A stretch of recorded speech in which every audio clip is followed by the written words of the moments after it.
My name's Patrick Woods. We're located at Nildottie, South Australia, just off the River Murray. We've got 42 hectares here.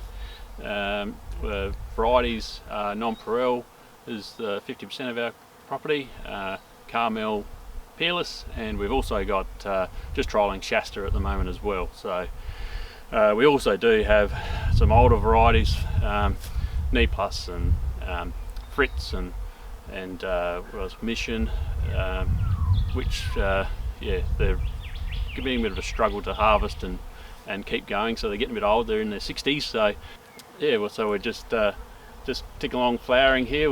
We're looking probably past their 80% blossom, and everything's looking quite good at the moment. So we've had some good rains at the moment as well, which is helping out with the subsoil moisture, and we're able to start off a year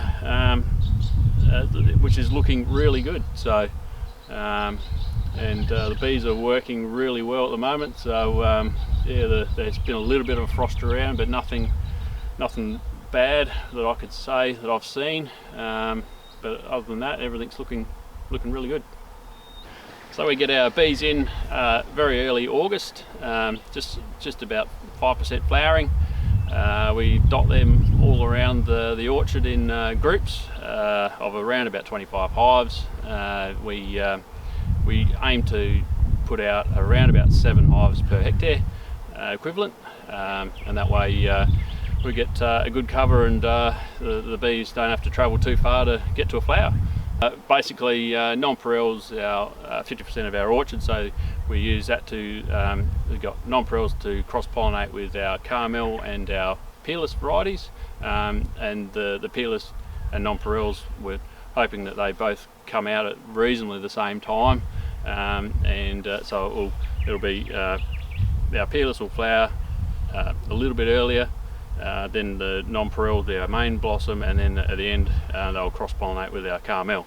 So that way we can get an insurance policy basically, so you get a good pollination over the 3 varieties.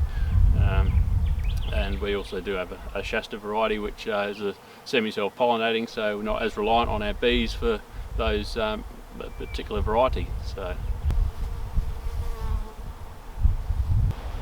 basically we just got flowers on early stage of flowering, then we head off, and then the flower will get pollinated by a bee.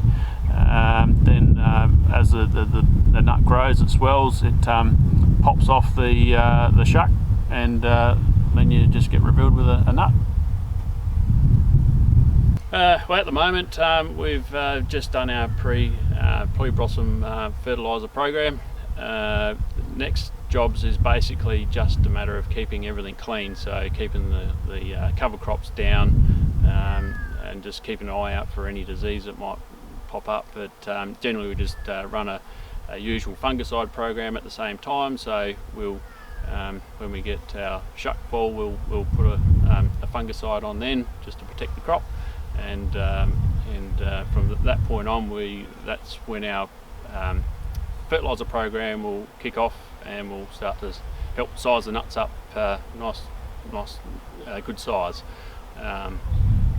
and from that point on we just keep the irrigation ticking along, keep it up right up to the scratch, and keep the profile full, and then at least we can give it all the proper nutrition and water that the almond crop needs to get through to the end of the season. So at the start of the season we've started off on some quite good rains to get us going. We've seen a couple of frost events as well. Fortunately they were early flowering, so we haven't really seen any significant damage to the crop. And now we've been seeing more and more rains. The chances of getting a frost is probably lowered, so it's all looking very promising at this stage of the game. So my parents bought the farm back in 1983, back when I was a knee-high to a grasshopper, and they've ran the orchard up until 2015, where they decided that it was getting a little bit too much, and I bought them out, and so from 2015 we've taken over the farm. We've expanded a little bit more, met my beautiful wife, and she's come to join us on the farm. And we've got one lovely little girl, Alicia, and they're actually out at the moment putting tree guards on some young trees. So yeah, that's basically how we've started here in Nildottie. We don't look to be leaving anytime soon.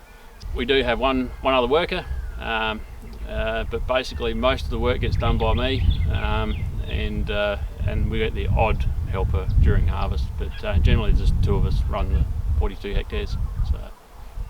So we've been supplying Almondco since the early 80s when Dad took over the farm, and since I've taken over the farm, we've just kept on going with Almondco.